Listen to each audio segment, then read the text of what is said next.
Minor adjustments are dedicated to preventing and reducing crime.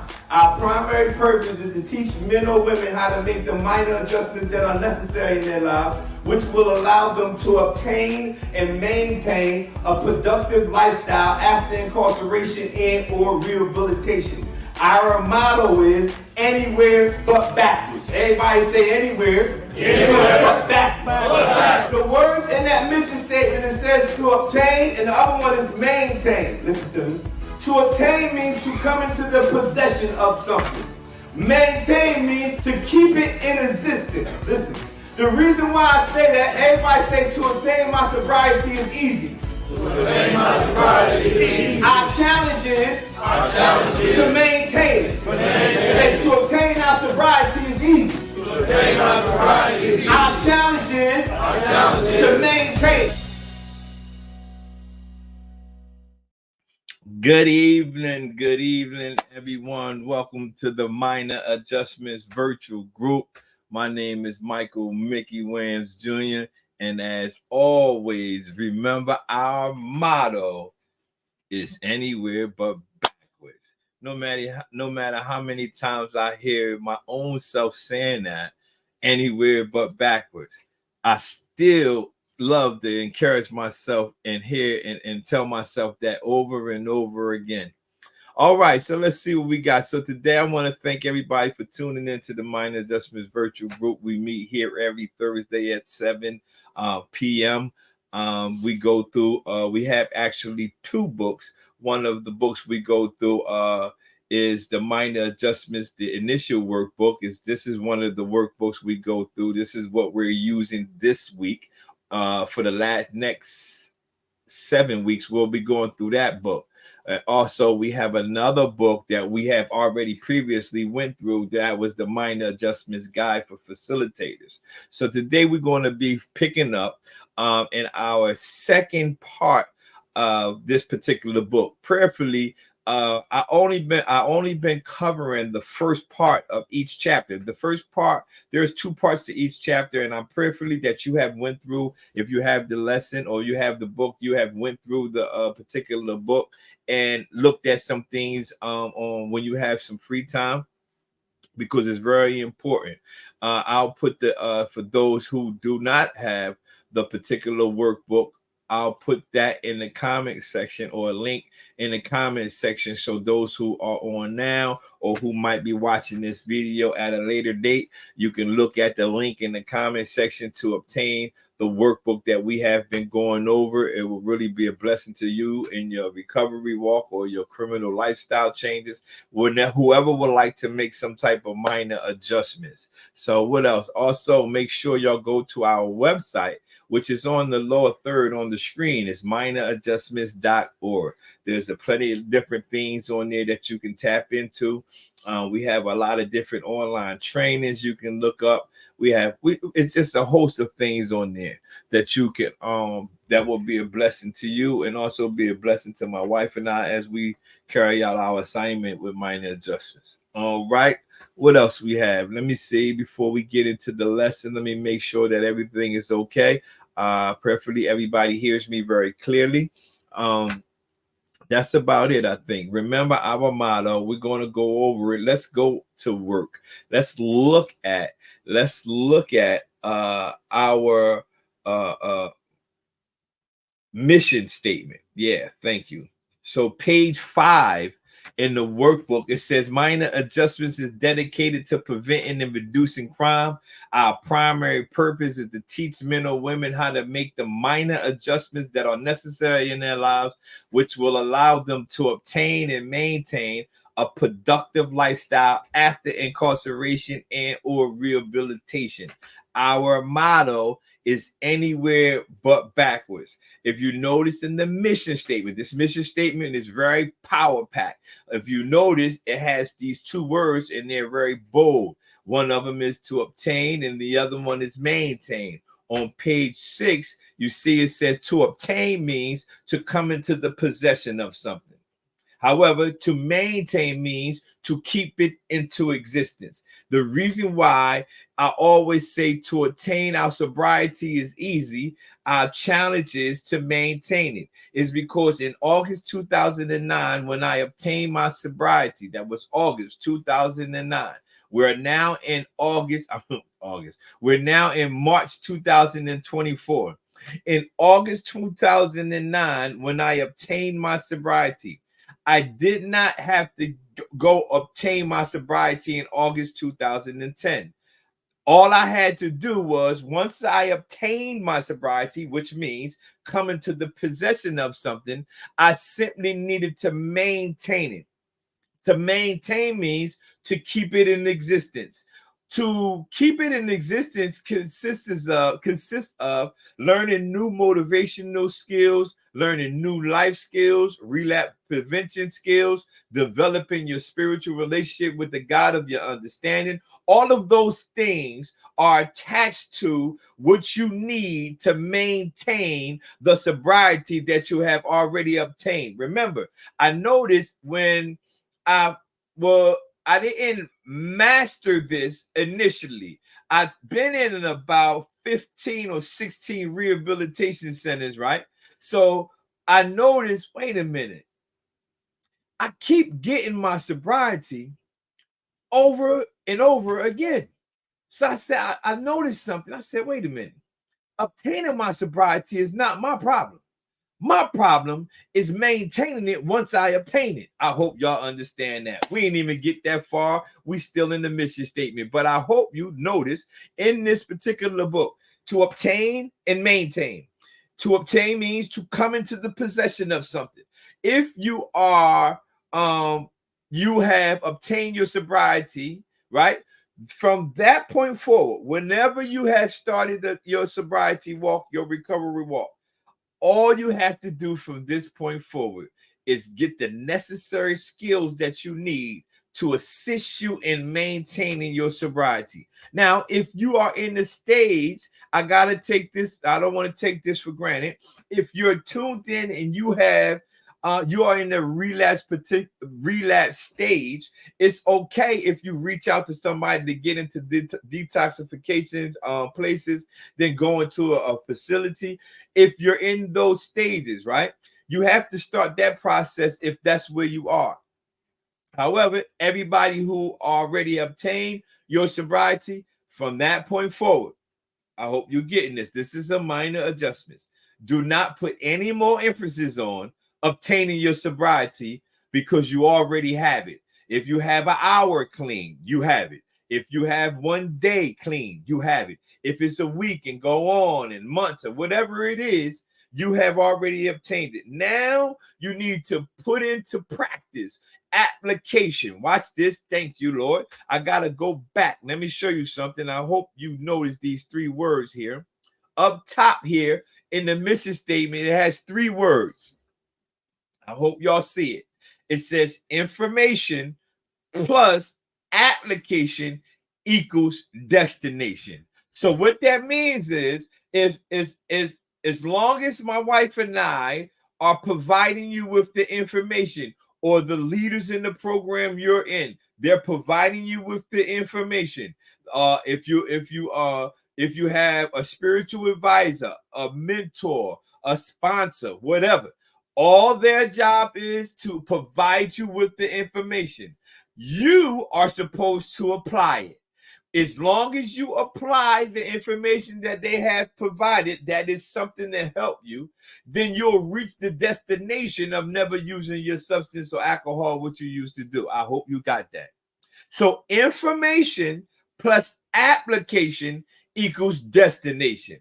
So I can give you all this information that I have acquired through the last 13 or 14 years of walking in my sobriety. I can give you that. However, none of that information will help you if you do not apply the information. I hope you understand that. That's a minor adjustment that you have to make, because I can guarantee you that at this point in your life, you have already acquired all the necessary data in the field of recovery. Oh, man. Listen to me.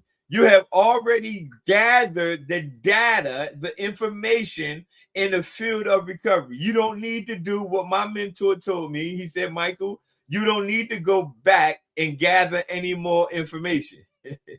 He said, you need to apply the information that you have gathered. Oh man, I hope y'all understand that. I listen to me. From this day forward, apply what you already know about your life thus far. All right, let's go. So we're going to turn to page 29. All right, let's go to page 29. I believe it's 29. Let's go to page 29 and we're going to go from there. All right, 29. Each group, I'd like to have an expectation for each group.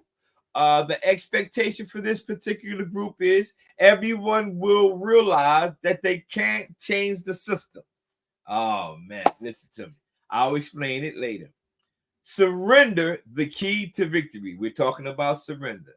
When two armies are at war and one of the army wants to give up because they realize that they are defeated, they wave a white flag. Or when a boxer is taking a beating in the ring and the corner wants to stop the fight, they throw in the white towel. In this case, meaning your life, you are the one with the white flag or the towel in your hand. More importantly, you and only you have the power to wave it or throw it in, which is called surrendering, which is the key to your victory. So in order for you to surrender, because you got to understand this, watch this, surrender is the key to your victory. However, we are very hard-headed and we don't like nobody to tell us what to do. So therefore, the way that it is set up in life, the only person that going to truly surrender a bad lifestyle for a better lifestyle is going to have to be you. Because we don't like to tell somebody to tell us, yo, you need to really surrender that and go back and go and do this. So since I've learned that, like, we're kind of hard-headed in that way, prideful, egotistical, whatever words you would like to use. We don't like to have somebody tell us what to do. So surrender, in order for you to surrender, is going to have to be you throwing in the white towel. Now, when I talked about everyone will realize that they can't change the system. Watch this. If you ever go onto a computer, if you ever go on a computer and you purchase something online, you punch in your credit card, debit card information, and you check it out, you punch out, you leave that particular site. If you go to something else or even that site again, and you start to punch in credit card information, the credit cards that you previously used, watch this, y'all, will normally start to show up. It might don't show all the numbers, but it might, if you type in the first four, it'll show you like the last four numbers of that card that you used previously. What that's called is autofill. An autofill is a system that's trying to predict that you want to use the same card you used before. I said all this, I said all that to say this. In order for you to change the process of your life, you're going to have to realize that you can't change the system. In order for you to punch in the card information, you will have to punch in a card manually, right? Watch this. In our lives, we keep trying to do the same thing, but we're getting the same results. We can't change the system, but we can change the information that we are applying to this system. So the system, I want you to look at this, is the addiction field. That's the system. We keep trying to change the system by doing the same thing, but you can't change the system like that. The way to change the system is by you surrendering. We keep thinking, I used to do crack, so I'm going to just smoke heroin and drink alcohol. That you can't change the system. Because if you do that, you eventually are going to go back to what you truly like to do, what you enjoy. So you got to stop trying to change the system. Instead of trying to change the system, you need to surrender that lifestyle for a better lifestyle. I hope you understand that. So the autofill is a system that's predicting that you're going to use the same credit card you used before. Now, if you transfer that over to recovery or addiction, the addiction I call the monster. The monster, when you leave facilities and you come back to the streets and you go back home, the monster is thinking you're going to do the same thing you did before. But you got to shock that monster and let them know, no, I'm a different person. I'm not going to do the things I did before. I'm not hanging out all night. I'm not doing this. I'm not hanging around with these people. I'm going home at night. You have to change the system. I hope you understand that. Surrender is the key to your victory. Surrender is the key to your victory. Let's look at some more here. Let's see what else we got. How you doing? It said the word surrender means to give up, abandon, relinquish, or just let go. See, this is a hard thing to do. To let go of a one bad lifestyle, right? It seems like we want to hold on to it. Majority of the time, let me use myself. I don't want to judge you. Majority of the times, I didn't want to surrender my old lifestyle. Is because that became my normal lifestyle. So surrendering was like, okay, if I surrender that lifestyle, what I'm going to do?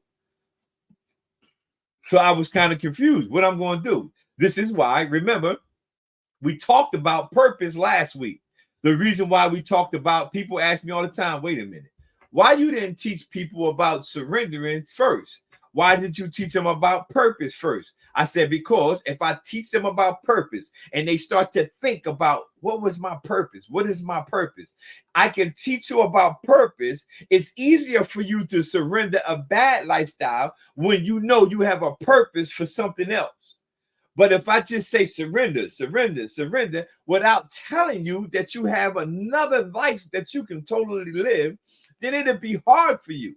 So that's why, if you're thinking, wondering why we talk about surrendering this week and not last week, that's the reason why. That's the strategy that God gave me. Teach them about purpose, and then maybe you'll get more people willing to surrender one lifestyle for a better lifestyle. Because when you're following your purpose, you're going to automatically walk in a better lifestyle. I did not say you wouldn't go through things. I did not say you might not struggle financially, or you might not even have struggles with something else, just not drugs, right? But if you follow your purpose, your life is going to be way better than it was when you were actively using it. I will guarantee that. I guarantee you that. Watch this. Surrender, to give up, abandon, or relinquish, or just let go. Who? You see where it's a tug of war? It says tug of war on my paper. That's not in your book. This is the teacher's manual, but it says a tug of war. And the reason why I put that there because if you look under here, it says who or what has prevented you from surrendering. And then it says God is trying to take this life away from you, and you are fighting him to keep it. Woo! Listen, God is trying to take this life, the old life, away from you, and you're fighting him to keep it. Watch this. Listen to me. That's a tug of war. I want to give you something better, but you keep fighting to try to keep it. So you got to understand, okay? I hope you understand that. I see everybody on there. How you doing, King? How you doing, Lauren? I'm glad y'all on there. I'm glad y'all tuned in. Thank y'all. All right, let's see what we got here. It says, who or what has prevented you from surrendering? That's a question. What's stopping you? What's preventing you from giving up your old lifestyle to walk into a better lifestyle? These questions you have to answer. That's why they're in this particular book. Answer the question. You got to sit there. Don't get too far. Stay right on these bullets, and you sit when you have time. Yeah, why? What's stopping me, or who's stopping me, or what's stopping me from going into the different direction? Why am I keep going back to the stuff that I used to do? And what's preventing me from going into the things that I can do? Those questions you have to ask. You'll be surprised what might come up. What do you do? What do you think about a person who gives up? What do you think about a person who gives up. The reason why that question is in there because I always thought a person that gave up because I had the misinterpretation or the misunderstanding about a person surrendering. I always thought a person gave up was a weak person. I never thought, man, you surrender, man. You listen to that counselor, man. You stop using drugs because that counselor told you that. I thought that meant the person was weak. And I would be saying that all the time. And then I realized, wait a minute. I got a lot of friends who are still actively, not a lot, but I have a few friends who are still actively doing what I used to do 15 years ago, right? I used to think that I was weak or they was weak because they started the process of giving up the drugs and giving up the criminal lifestyle. And I used to talk to them like, man, you okay, yeah, this is the word we use. You're a square. I thought that when a person surrendered, that made them weak. But that's not what it means. That's not what it means. You got to understand. And let's read it again. What do you think about a person who gives up? It depends on what they're giving up. I have a very hard drive, a very deep tenacity. I have enthusiasm. I'm enthusiastic. I have passion. I have drive. If I focus on a particular assignment, I'm able to carry it out, even if I face some bumps in the road, right? So I don't naturally give up on particular things. However, when it comes to a substance or criminal lifestyle, I'm able to give that up. So that doesn't make me weak. I'm able, or I've learned, thank God, I've learned that giving things up does not make you weak or less than. You just need to know what things you should give up. And that's what's called, watch this word, these words, a minor adjustment. That's a minor adjustment. You need to differentiate from what you should give up and what you should continue to pursue. That's a minor adjustment. Like this right here, I can tell you this. I can tell you this with a surety. Substance or alcohol use is everything that you need to give up. And please don't fall for that. Marijuana is legal, so you can do all that. Listen, you have to govern yourself accordingly. People ask me, yo, why you don't drink wine or why you don't drink this? How you feel about this? I don't have any opinion about a person that drinks wine when they want to have dinner or none of that, right? I don't judge it like that. I judge it based on Michael. Michael knows that Michael has what's called a sleeping giant or a sleeping tiger. I know y'all probably heard that story before. So I know that the wine is possible to wake up the sleeping giant or the sleeping tiger. So since I don't want to wake up the sleeping tiger, I just stick with water. And I realized that the tiger don't like the water. So the tiger stays asleep.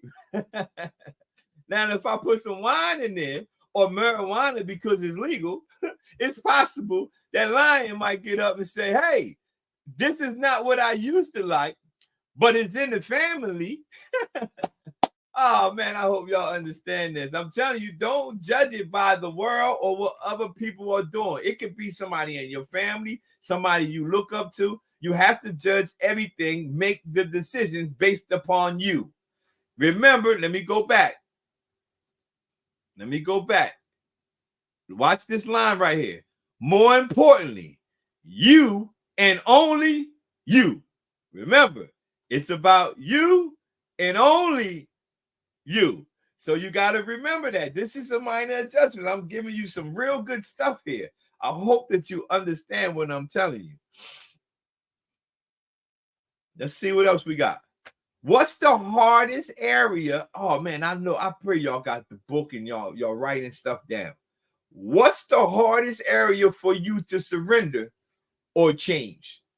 What's the hardest area? When you write it down, you might not be walking in that deliverance of that thing, whatever is the hardest area for you to change, because sometimes things happen in stages. For instance, when I stopped using drugs, initially I was still smoking cigarettes, right? I was when I stopped using crack and heroin, I was still smoking cigarettes, but cigarettes seemed real hard for me to change. And then I started thinking, wait a minute, if I can stop doing this and I can stop doing that, I said, I like to challenge myself. I said, well, let me see about this. So I started to wing myself off of the nicotine. But I'm telling you that because whatever's hard for you to change, all right, it might not be as hard as you think. It says, what's the hardest area for you to surrender or change? Watch this right here. This is not in your book, but hopefully you'll hear everything and you can write it down. Change must be structured. Old patterns get reinforced unless a new discipline is introduced to override the old patterns. I'm going to say it about 3 times so you can possibly get it. Change must be structured. Old patterns gets reinforced unless a new discipline is introduced to override the old patterns. Now, let me sum this up for you. Change must be structured, meaning you have to get some type of structured life.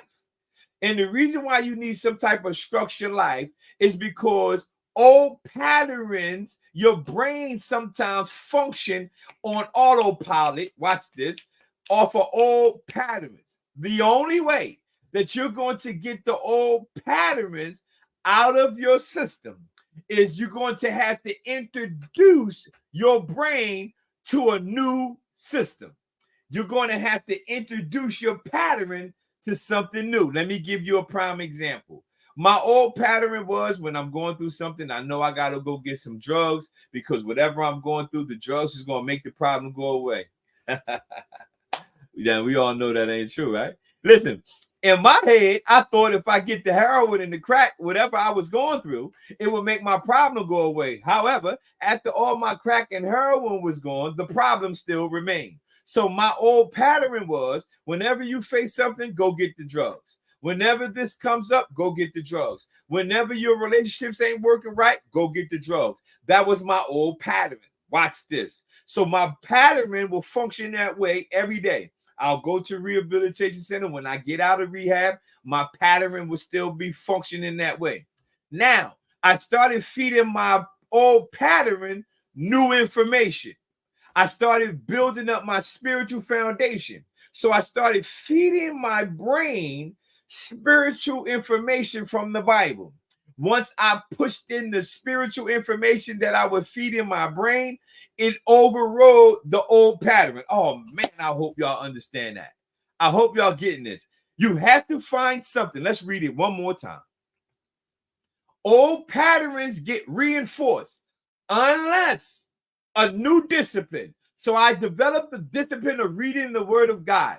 I developed a discipline of going to learning about life skills, learning about relapse prevention skills, learning about peer recovery support services, learning about re-entry. I started learning stuff, so I introduced my old pattern with a new discipline. And when I introduced my old pattern with a new discipline, watch this, it overrode my old patterns. I hope y'all understand that. I hope y'all got that, man. I gotta pull over, pause, and park and let y'all meditate on that for a minute.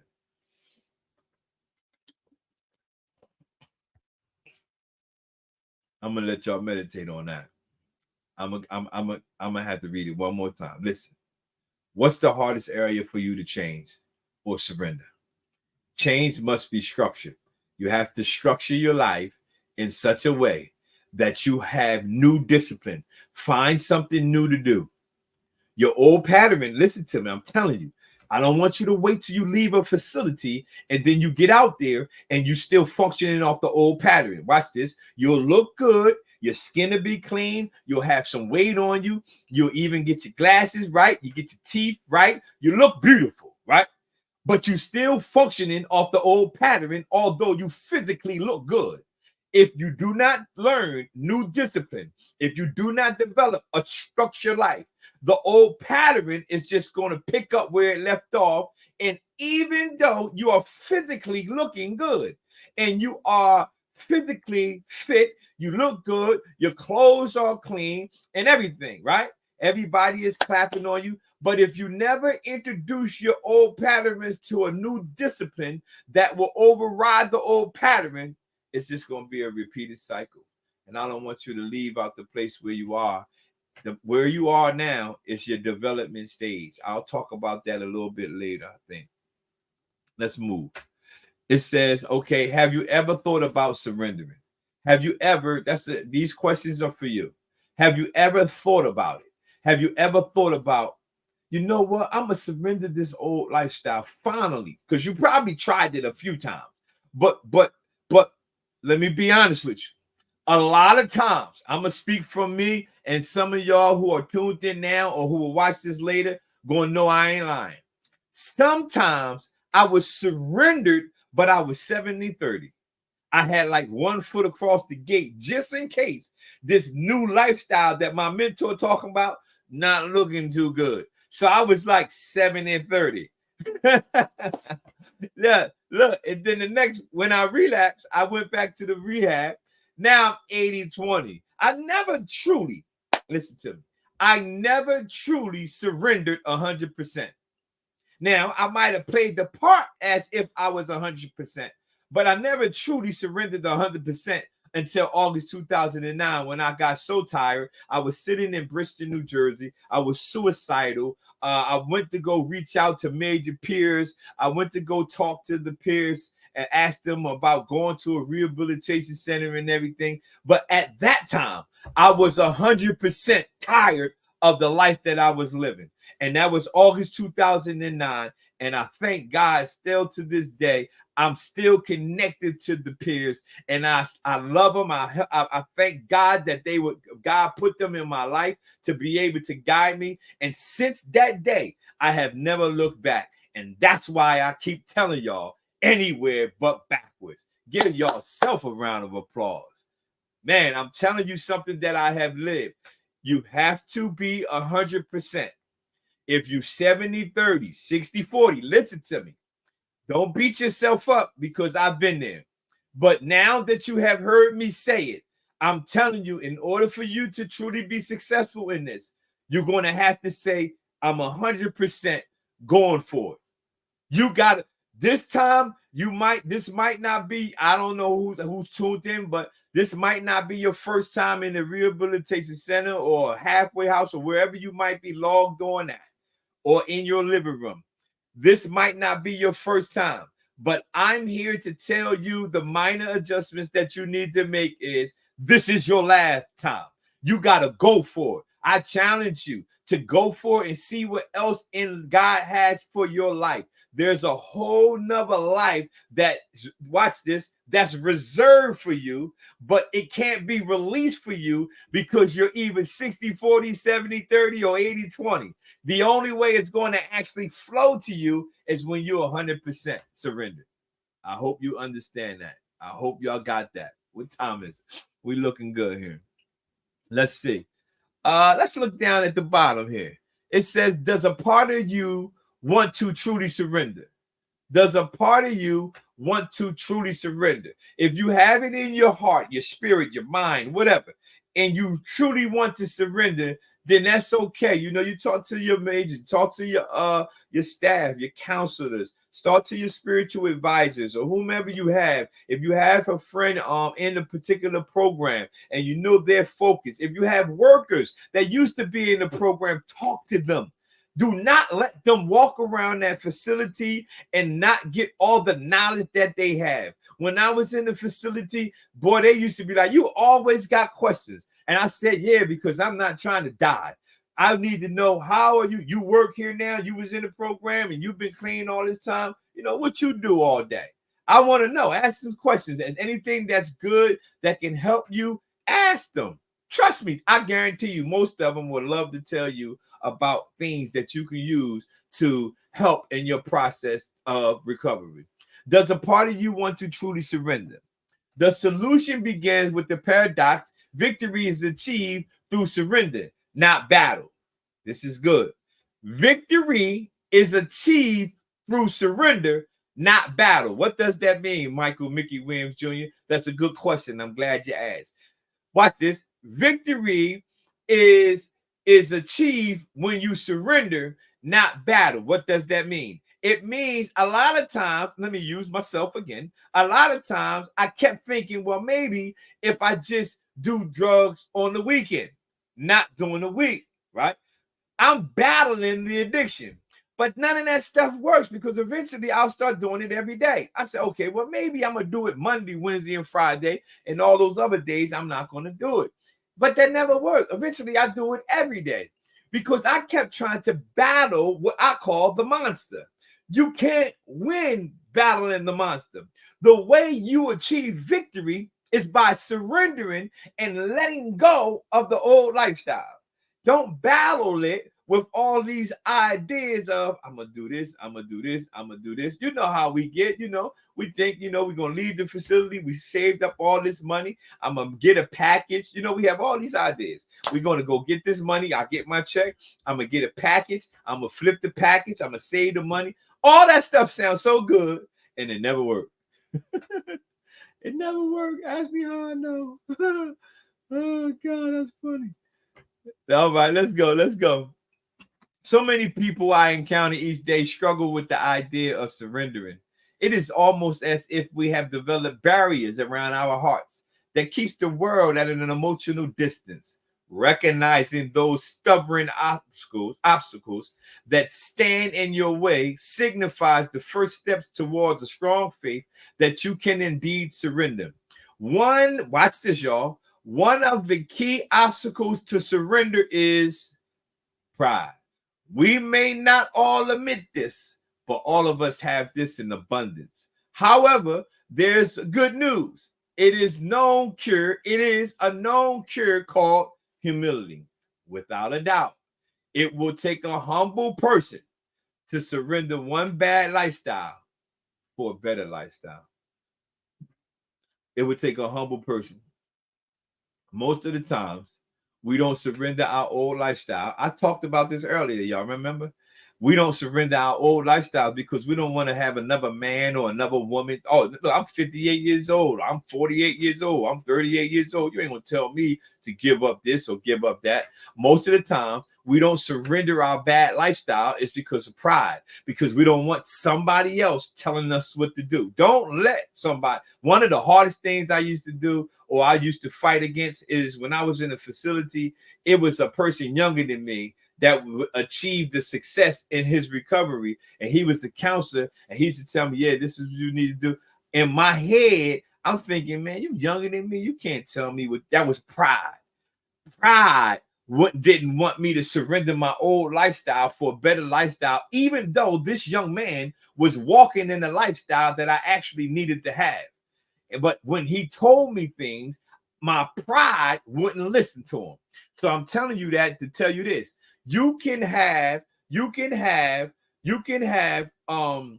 pride get in the way, but you can let humility come to the forefront. Watch this.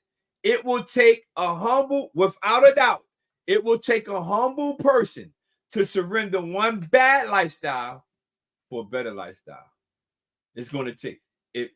Listen to me. The topic today is surrender, the key to victory. It's going to take a humble person. You're going to have to humble yourself and say, the life I used to live, you gotta put it in the category. No matter don't judge it by I used to sniff heroin, but this guy shoots heroin. Don't do that. You got to put it all in the group as being a bad lifestyle, because it takes us away from our family. It takes us away from our homes. It takes us away from our employers. It takes us away from physically. It's bad. You just got to put it in bad. Put that bad. That's one bad lifestyle. And it's a better lifestyle away from that lifestyle. However, now that you have attained your sobriety, you got to lock in this one. Look on the screen. Anywhere but backwards. Anywhere but backwards. Not what I will and not what I desire, but as you will and desire. That was actually Jesus saying that to his Father. Said, Father, take this away from me. He says, nevertheless, not what I will, but what you will. Let's see what we got. All right. A lot of people online today. All right, let me see. I'm gonna do. All right, I'll do this. Yeah, let's do this. The greatness of a man's power is in the measure of his surrender. Let me grab my. See this right here. This is a statue. This is William Booth. Anybody know who William Booth is? William Booth is the founder of the Salvation Army. And I got this from Major Pierce. He gave me Miss Joanne Pierce's husband gave me this right here, and I keep it right here in my office. It's right in my office. Whenever I'm doing devotions, I look down at Mr. William Booth, and I always remember he says the greatness of a man's power is in the measure of his surrender. And I love that because what that means is that a person, you can tell how much power a person has if you tell me what that person is willing to surrender. The greatness of a man's power, the greatness of a woman's power is in the measure of what they're willing to give up. Because majority of the time, there are things that hold us back or that we hold on to that we actually need to give up. So he says the greatness of a man's power is in the measure of his surrender. Tell me how much a person is willing to give up, and I'll tell you how great that person can be. And thinking about it spiritually, the Bible says it's more blessed to give than receive. That means it's blessed when you give up something more than it is for you to receive something. So the greatness of a man's power is in the measure of that a person's surrender. What are you willing to surrender? Are you willing to surrender a bad lifestyle for a better lifestyle? I want to thank Mr. William Booth. I went to the Salvation Army so many times. I keep that money. I keep this right here in my office, and I love the quote. I love everything that he has done. I'm a visionary man. I got dreams just like he had. I love it. Let me give you some enemies of sobriety, and we're going to be done. And then part 2, y'all can do all this on your own devotional time. Watch this. These are enemies of your sobriety. If prayerfully you have a pen, or you might can watch this video a replay and write them down. I'll go slow. Enemies to your sobriety. Number 1, boredom. When you get bored and you're trying to walk in your recovery process or your criminal lifestyle rehabilitation process, boredom is an enemy to your sobriety. You ever get this? Oh man, I'm bored, man. I don't got nothing to do. Watch out. That's an enemy of your sobriety. Another one, self-pity. Feeling sorry for oneself, dwelling on one's own sorrow. Everybody in the program got to be able to do this. They didn't do that for me. I ain't get a chance to do it. They gave all of them a hat. I ain't getting no hat. Self-pity. Whenever you start walking in self-pity, watch it. It's an enemy to your sobriety. Loneliness, being without company. You got to be around people sometimes. You might not have a relationship with everybody in the facility that you're in. Start building that relationship with the person you might be working in, whatever department you're in. Start with building your relationship with one of those individuals. Because if you find yourself being lonely, loneliness is an enemy to your sobriety. Next one, extreme happiness. That means you always going on 10. You always happy and always extreme happiness mess with the brain system. It's the same system when a person is about to get the crack cocaine or the heroin. Your brain functions on like you get the money and you start getting nervous. So extreme happiness mess with the brain system at the same time. I'm not saying you're not supposed to be happy, but I'm talking about it's thing going wrong and you're extremely happy. And I'm like, man, is this guy okay? That's an enemy of your sobriety. The next one, disappointment. The state or emotion of being disappointed. Sometimes people are going to disappoint you. That don't make you feel like something's wrong with you or they don't like you. You're going to be disappointed sometimes. I was disappointed about things today because I misunderstood some stuff. And I was disappointed. But that's an enemy of my sobriety. I didn't dwell in the disappointment. I was disappointed about the situation, but I took that. That was early this morning. I ain't disappointed now. It's about 7:45. That was early this morning, around 7:45 a.m. But 12 hours later, I'm not still disappointed. Understand, there's going to be things in your program, in your facilities, in your house, or in your employment, wherever, in your relationships. You're going to face disappointment. Don't let the disappointment linger for days, weeks, months, years, because that's an enemy of your sobriety. Another one, isolation. You always isolating yourself. When my clients, I call and check on my clients. If you do not know, I'm a certified drug and alcohol counselor and a peer recovery coach. So I reach out to my clients when I don't hear from them. When I don't hear from them, and I'm normally calling them all the time, they're isolating themselves. I know I don't need them to tell me what's going on.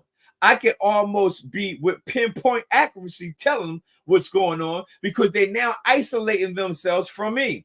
Isolation is an enemy to your sobriety. Tired, in need of sleep or rest, weary, with being tired, get yourself some rest. I'm an early person. I like to function early. So I will go to bed early. I will go to bed early and I will wake up early before everybody gets up. But I function like that. That's how I function. So somebody else might be like, it seems like you only got like 5 or 6 hours sleep. And I'm good. They try to do it. They all tired. You have to remember it's you versus you. You got to remember, don't be all tired, exhausting yourself. Rest is a great thing. The Bible talks about that in Hebrews, talks about rest. I believe it's Hebrews chapter 4.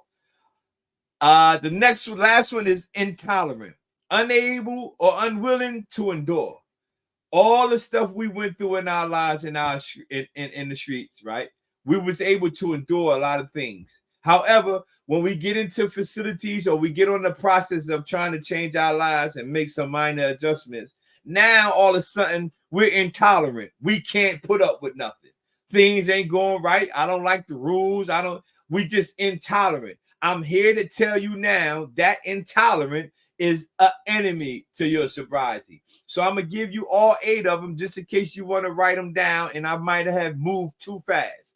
Number 1, boredom. Number 2, self-pity. Number 3, loneliness. Number 4, extreme happiness. Number 5, disappointment. Number 6, isolation. Number 7, tired. And number 8, intolerant. All of those things are enemies to your sobriety. Enemies to your sobriety. And again, I just want to let you know that we are here every week. Thank you for tuning in. Remember, our motto is anywhere but backwards. Minor Adjustments is dedicated to preventing and reducing crime. Our primary purpose is to teach men and women how to make the minor adjustments that are necessary in their lives, which will allow them to obtain and maintain a productive lifestyle after incarceration and or rehabilitation. Our motto is anywhere but backwards. I pray that you go through the book and do the second part of this chapter, and we'll tune in next week for another part of the Minor Adjustment Workbook. I pray that you got something out of this. Rewatch this, write in the book, answer the questions, talk to the individuals at your facility, connect with each other, build your group, find the individuals who are trying to go 100%. Find the individuals that you know are focused on being 100% done with that past lifestyle and want to go into a better lifestyle. Again, thank you for your attentiveness. I really appreciate it. And I thank you again. God bless y'all.